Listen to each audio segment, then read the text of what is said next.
Good evening, just a bit of a guide for anybody who's got a Talbot Express 150D. This is 1992, 2.5 diesel engine. I believe it's a Peugeot engine. Bought it recently and broke down probably 5 times on the way back from Manchester. I know I probably shouldn't have bought it, but got back trying to work out what was wrong with it, and there's not really a lot that can go wrong with a diesel engine other than starvation of fuel or you know, lack of power supply. So I had a little Google and stuff, and checked out under the injectors. One of these injectors turned it over. Expected to see fuel spitting out, but nothing coming out, so there was a fuel starvation, and thought it might be the pump, which is here. This is the pump, but again, on a little bit of research, if the pump had gone, it just wouldn't go. So I had to look again, and it's very basic. There's a little tiny there, the green head on it, solenoid, which when you turn ignition on supplies 12 volts, which basically pulls up a plunger, which allows the fuel to travel from the fuel pump to the engine. So did a little test on that, see if it put power supply to it, and it wasn't making any noise and it wasn't clicking, which suggested the plunger wasn't working. So saw another guide on how to sort of get it going in an emergency, and actually take the whole solenoid out here.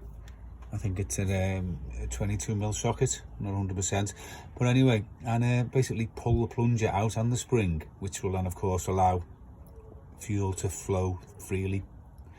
The only problem with that is when you do turn the engine off, there's no plunger to drop, so you have to stall the engine first gear, let the clutch out and stall it. So that was a great temporary move, which got it going. But did manage to source a solenoid from Amazon. Only a couple of quid, I think it was 12 quid from Amazon. It could have been 14.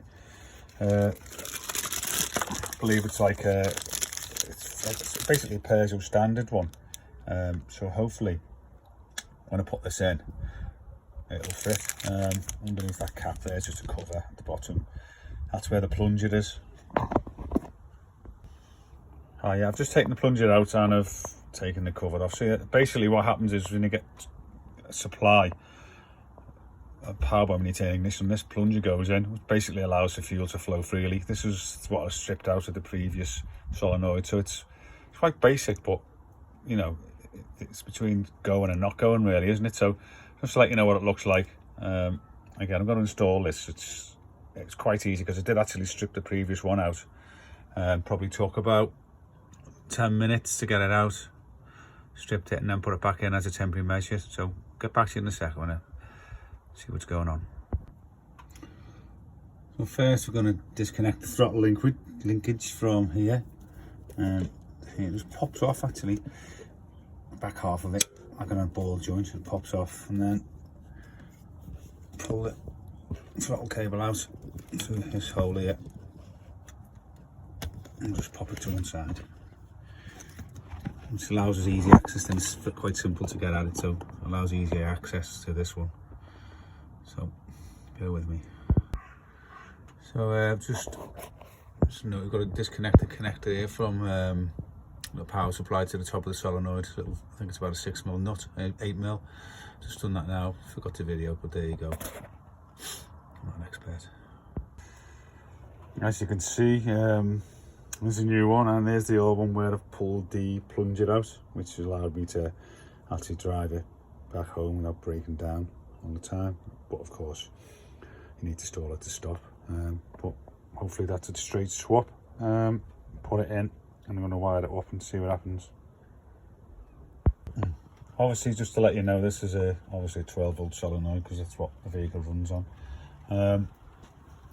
Here's the packaging got from Amazon. So this is the only codes. I can't remember what I typed in to actually purchase it, but this is all the codes that's on it. So if you can match that, this should be a straight swap.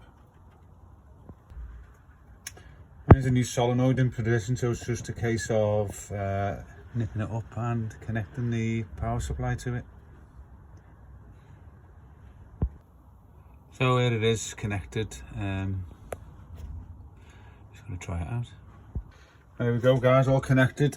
Throttle cable reconnected, just pops on. So I'm going to test it now and let's hope it does what it's supposed to do.